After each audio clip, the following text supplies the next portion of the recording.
What's up, guys? Rusty here again.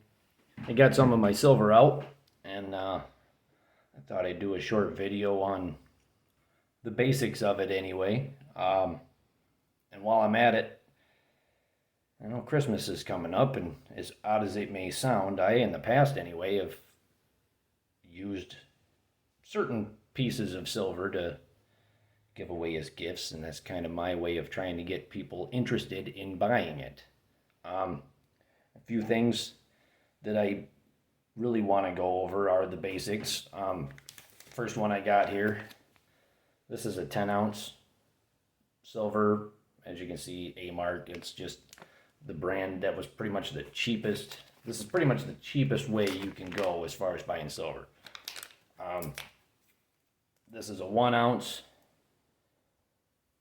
And I know the lighting's not the greatest. What is this? Sunshine minting. Again, it's just a cheap 1 ounce. That's pretty much the cheaper way to buy it. Bigger, I suppose, is better, but at the same time, you don't want to have nothing but big pieces of silver. This is just a 1 ounce silver coin. That's probably the cheaper way to go.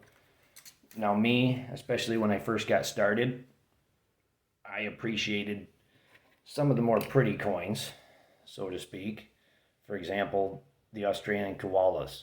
I like those. I've got a good few years. And this is just, I just got a couple of examples out. The lighting's not really helping me out with this one so much. See if I can get a decent, it's a little better. And this is just a couple of ideas anyway. I've given away certain coins for Christmas. Here's some of the 2 ounce. The 2 ounces can be really cool too, because you got these cases like this that they can go in, and to me they look cool anyway. Here's just some of the certain other ones that I have. I guess I should flip that over when I go that way, but anyway, the coins can look pretty, and really that's the point, is that it makes them more appealing, right? That's kind of the point. It makes them more desirable for people to buy them. Unfortunately, when you buy the coins that are more elegant, so to speak, you're going to pay a little more. You might get some of that back over the years as they get older, but I guess it depends on your reason for buying silver. Another good example, I have hunters in the family, and this is just a 1 ounce. I think it's with a 45 caliber is what it was advertised. It's a 1 ounce piece of silver. And then they also sell I think this was a 308, which is basically 2 ounces of silver. I think they had a shotgun shell that was 5 ounce. I don't have one of those, but again, they make good ideas for Christmas. They're cool. And depending on who you're buying for, it depends on which item you might buy them, of course, but in short, you're buying a bullion. And I know when I was younger, for example, I bought my nephew's coins for Christmas.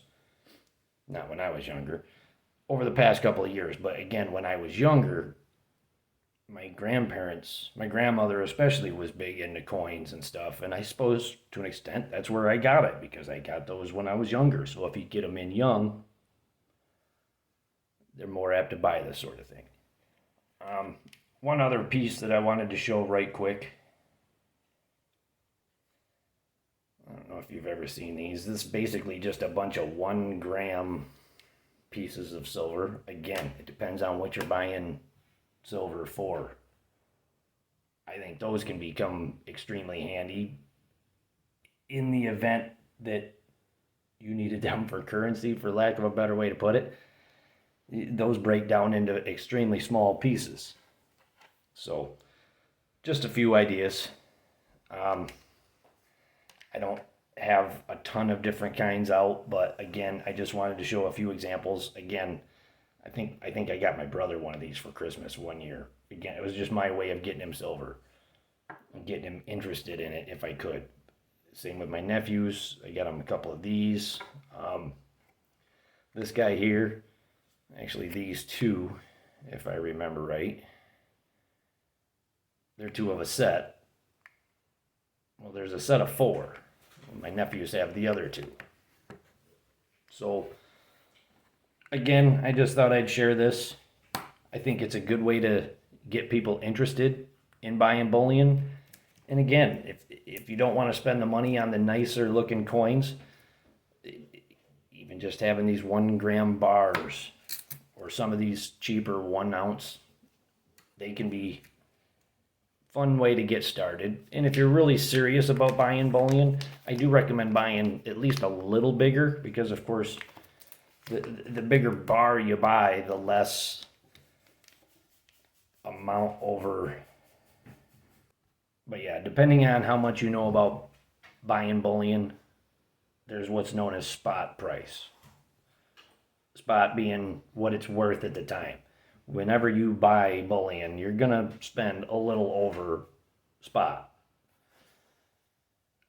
You're going to spend less per ounce over spot buying something bigger like this than you would something smaller like this. And if you're going 1 ounce, you're going to spend less on something that's just a mint brand versus, say, this being the Australian koala. I don't remember what I paid. Doesn't really matter. You could look it up because it's going to vary depending on who you buy through.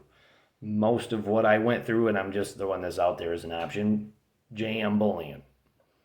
I went through them years ago. I don't even know how good of a place it is anymore. It's been a few years since I've really bought bullion, but point being, I do really think it's a great gift idea if you've got somebody that you struggle to buy for because they already have everything. It's a great idea. And honestly, I think kids nowadays would benefit for something like this more than, say, a new video game.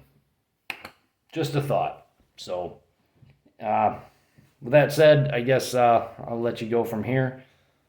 As always, hope everybody's doing well, and I hope to talk to you again soon. Take care, guys.